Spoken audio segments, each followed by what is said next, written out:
Bismillahirrahmanirrahim. Assalamualaikum warahmatullahi wabarakatuh. Akhwati fillah, ibu-ibu, adik-adik dan kakak-kakak muslimah semua dimanapun kita berada. Sekarang saya berada di Jabal Sur, tempat di mana Nabi Muhammad SAW dan sahabatnya setelah dikejar-kejar oleh kaum kafir Quraisy ketika mereka menuju Madinah untuk berhijrah menyebarkan agama Islam di sana. Kita tak perlu jauh-jauh mencari idola, kita tak perlu menjadikan artis idola kita. Kita jadikan sahabat sahabiah. Salah satunya yaitu Asma binti Abu Bakar radhiyallahu anha. Semoga Allah ridho kepadanya. Ini adalah saksi bisu. Jabal Sur ini adalah saksi bisu akan perjuangan Asma binti Abu Bakar, akan kecintaannya kepada Nabi dan kecintaannya kepada Islam, ketaatannya kepada Nabi, ketaatannya kepada orang tuanya yaitu Abu Bakar. Di sini ada saksinya, saksi bisunya bagaimana Asma berjuang dan bagaimana dia begitu dermawan. Bisa dilihat dari putih-putih seberang sana di tower listrik yang di sana, ada beberapa jamaah yang naik ke atas melihat Gua Sur. Disinilah Asma binti Abu Bakar berjalan jauh dari Makkah, kemudian mendaki gunung itu demi mengantarkan bekal makanan untuk Rasulnya dan ayahnya. Julukan dia adalah Zatun Nikotain, yaitu wanita yang mempunyai dua selendang. Pada malam itu ketika Nabi mau berhijrah dengan Abu Bakar, dia menyobek selendangnya menjadi dua. Yang pertama untuk menutupi kepalanya, dan yang kedua untuk membungkus bekal makanan, disembunyikannya makanan itu di dalam selendang itu supaya kaum kafir Quraisy tak tahu apa yang dia lakukan. Suatu malam sebelum hijrah, sang kakek bertanya, Abu Quhafah, ayahnya Abu Bakar, bertanya kepada Asma binti Abu Bakar, wahai Asma, kejam sekali ayahmu, kenapa dia membawa semua hartanya 5.000 sampai 6.000 dinar, meninggalkan kamu tanpa sebiji apapun, tanpa sedikit harta pun. Wahai kakekku, Asma binti Abu Bakar menjawab, menenangkan hati kakeknya. Kakeknya ini buta, jadi tidak bisa melihat. Kemudian Asma mengambil batu-batu, mengumpulkannya di tempat di mana harta itu tadi dikumpulkan, tempat Abu Bakar biasa menyimpan uang-uang itu. Kemudian batu-batu tadi dia kumpulkan dan dia tutup dengan sebuah kain. Apa yang terjadi? Kakeknya menyentuhkan tangannya di sana. Seolah-olah disitulah kumpulan uang-uang dinar tadi, dan kakeknya akhirnya merasa senang. Ternyata Abu Bakar masih menyediakan harta untuk cucunya, yaitu Asma binti Abu Bakar. Apa yang terjadi setelah itu, wahai saudaraku semuanya? Ini yang kita patut contoh, bagaimana dia berjalan dari Makkah sampai ke Jabal Sur.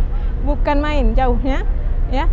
Dan dalam suasana yang sangat menegangkan, dia rela berkorban untuk melayani nabinya, melayani rasulnya. Beliau lahir 27 tahun sebelum hijrah. Maknanya ketika Nabi hijrah itu Asma binti Abu Bakar berumur 27 tahun. Dia masuk Islam, berbaiat kepada Rasulullah SAW ketika 17 sahabat telah masuk Islam sebelumnya. Dia adalah termasuk as-sabiqunal awwalun, orang-orang yang pertama memeluk agama Islam. Kemudian dia menikah dengan Zubair bin Awam, seorang pemuda yang miskin. Wahai kaum muslimah sekalian, tirulah Asma binti Abu Bakar, rela dengan keadaan bagaimana jodohnya, bagaimana suaminya yang miskin, dia terima, dia menikah, asalkan dia soleh, dia menikah. Apa yang dipunyai oleh Zubair bin Awam? Hanya seekor kuda. Dengan kuda itu Asma binti Abu Bakar begitu rela, ikhlas, ya, dia sendiri yang menyediakan makanan dan minuman untuk kuda itu, dia sendiri yang memasak makanan untuk suaminya. Suatu masa Asma binti Abu Bakar bertanya kepada Rasulullah SAW, ya Rasulullah, bolehkah aku menginfakkan atau menyedekahkan hartaku? Jadi bagaimana jika aku memberikan sedikit hartaku kepadanya? Rasulullah menjawab, wahai Asma, bersedekahlah kepada siapapun itu. Oleh karena itu, maka kawan-kawan semua, memang harta di dalam Islam, harta suami punya suami, harta istri punya istri. Tapi kita tidak ada larangan untuk menyedekahkan harta kita kepada suami kita sendiri. Bermurah hatilah, bersedekahlah kepada suami, bantu ekonomi keluarga.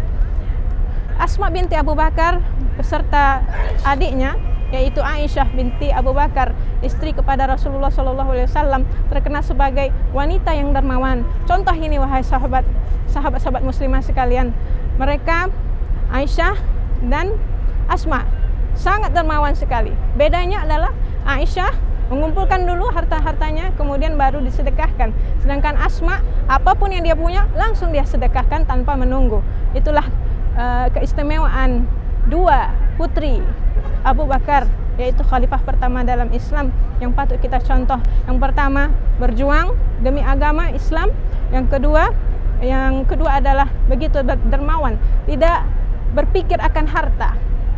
Demikian sahabat-sahabat semua, semoga kita dapat mengambil iktibar kisah dari perjuangan sahabiah Asma binti Abu Bakar yang insya Allah jika kita tanamkan rasa cinta dengannya, insya Allah kita bisa berjumpa dengannya kelak di surga. Wabillahi taufiq wal hidayah. Assalamualaikum warahmatullahi wabarakatuh.